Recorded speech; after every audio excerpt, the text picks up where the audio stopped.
ગોંડલની હદની અંદર ખરેખર રાજ્ય સરકારે અહીં ગુજરાત રાજ્યની હદ પૂરી થાય છે એવો બોર્ડ મારવાની જરૂર છે. ખેડૂતોની ટેકાના ભાવે મગફળીની ખરીદીમાં ખોટું થતું હોય અને કોઈ અવાજ ઉઠાવે તો ખરીદી કેન્દ્રો બંધ કરી દેવા, અવાજ ઉઠાવનારને દબાવવા, ખેડૂતોને ડરાવવા, ધમકાવવા આ ગોંડલની એક સિસ્ટમ થઈ ગઈ છે.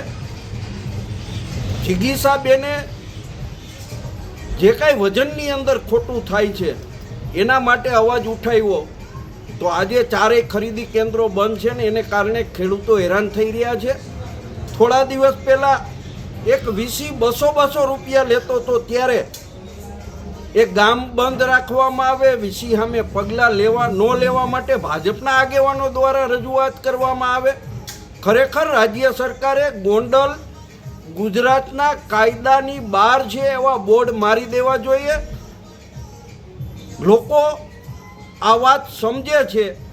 સરકારે ખરેખર ગોંડલની અંદર કાયદો વ્યવસ્થાની સ્થિતિ જળવાય એના માટેના યોગ્ય પ્રયત્ન કરવા જોઈએ.